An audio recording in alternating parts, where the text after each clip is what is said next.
Hello students, as we know, chapter 6 which is program coding level 2 has started and is still going on. In previous video, we have discussed about how can we display output which is easily understood by the user, how can we create operators and so on. So today in this video, I am going to explain further topics of chapter 6. So let's start. And the topic is logical operators.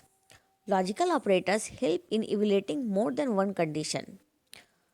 Logical operator का काम होता है एक से जब ज़्यादा condition होती है तो उनको वो सॉर्ट आउट करना या फिर इवेलुएट करना का काम लॉजिकल ऑपरेटर्स का होता है. Following is the summary of logical operators. Here you can see and operators, or operators and not operators and description about the operators. So first of all we have discussed about AND operators. AND operator returns true if all the evaluated condition are true, otherwise false.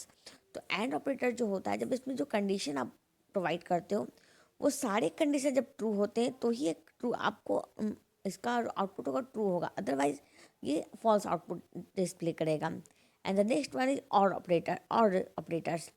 और operator return true if any of the evolution condition is true, otherwise false. And or operator का काम क्या है कि इसमें जितने भी condition आप प्रोवाइड करोगे उसमें से कोई भी एक कंडीशन अगर ट्रू होता है तो ये जो इसका रिजल्ट होगा वो ट्रू होगा. एक भी अगर फॉल्स होता है, अगर सारे, तो फिर फॉल्स हो जाता है. अगर सारे के सारे फॉल्स होते हैं तो फॉल्स हो जाता है. And the last one is not operators. Not operator check the reverse of the condition, which means आपका जो नॉट ऑपरेटर है ये कंडीशन का जस्ट रिवर्स चेक करता है. लाइक अगर कंडीशन आपका है एज ग्रेटर देन बी, तो आपका नॉट ऑपरेटर ये चेक करेगा कि बी ए से छोटा है कि नहीं, इस तरह से वो चेक करेगा. And or operators evaluate condition on the concept of truth table and return true or false accordingly. The truth table is given hair.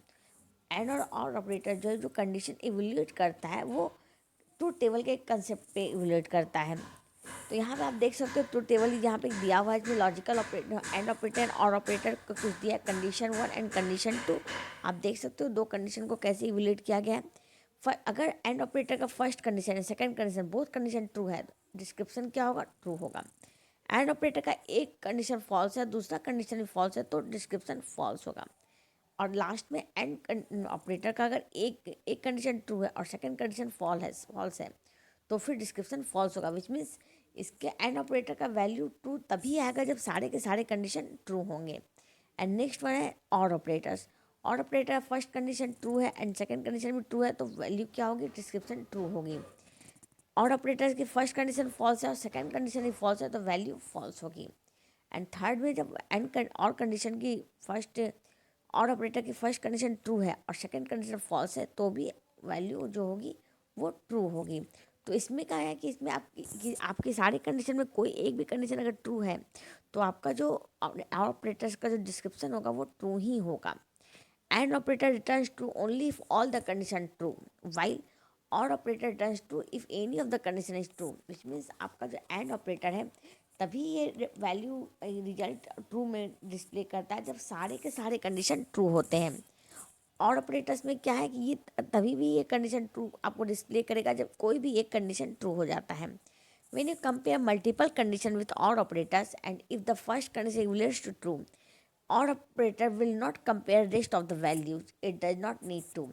और अगर मान लो आप एक से ज़्यादा दो तीन कंडीशन आप एवेल्यूएट करते हो विद द हेल्प ऑफ और ऑपरेटर, तो वहाँ पे क्या होगा कि और ऑपरेटर जब कंडीशन को वो जब ट्रू करेगा, एवेल्यूएट करेगा, तो अगर फर्स्ट कंडीशन ही ट्रू अगर आ जाता है, उसका रिजल्ट ट्रू होता है, तो फिर क्या होता है, और ऑपरेटर्स वहीं पे अपना वर्क रोक देता है और रेस्ट सारे वैल्यू को कंपेयर नहीं करता है, उसकी ज़रूरत ही नहीं होती है. Both AND operator and OR operator are binary operators because they evaluate exactly two conditions at a time. Not operator is a unary operator since it works upon a single condition. Which means आपका AND operator और operator दोनों binary operator है. इसका ये इसलिए है क्योंकि में दो ही कंडीशन होते हैं जो कि कंपेयर करना होता है, या तो फिर फॉल्स या फिर true. Just like binary number 1 और 0, यहाँ पर अगर कंडीशन ट्रू है तो 1, फॉल्स है तो 0. इस तरह से इसलिए ये बाइनरी ऑपरेटर्स कहलाता है क्योंकि इसमें दो ही रिजल्ट होते हैं जो डिस्प्ले करने होते हैं. एंड नॉट ऑपरेटर्स में क्या होता है, इसमें जो भी ऑपरेटर होते हैं वो यूनरी ऑपरेटर होते हैं, क्योंकि इसमें सिंगल कंडीशन होता है, एक से ज़्यादा कंडीशन नॉट ऑपरेटर के साथ यूज नहीं किया जाता है. We shall learn about the usage of logical operator in the coming section with real programs. Now move to the next topic, which is deciding the course of program execution. In real life, we face challenges and programs, and we deal with them by making decision on the available choices. If my marks are good in science, I shall be more inclined towards choosing science stream in higher class.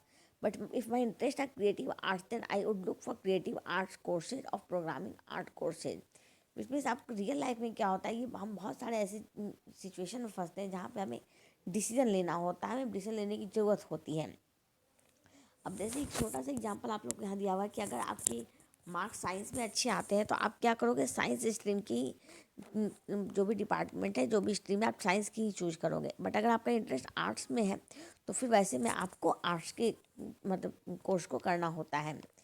Another example, if my age is 18 or above, I shall be eligible for casting vote in the poll. Otherwise, I will have to wait until I become 18. ये दूसरा example आपको यहाँ display किया जा रहा है, जिसमें कि अगर आपका एज जो है वो 18 है या 18+ है तो आप वोट दे सकते हो. अदरवाइज आप तब तक वेट करना होगा जब तक कि आप 18 के नहीं हो जाते. इस तरह से कंडीशन जो होता है वो इवोल्यूट किया जाता है ऑपरेटर्स के थ्रू.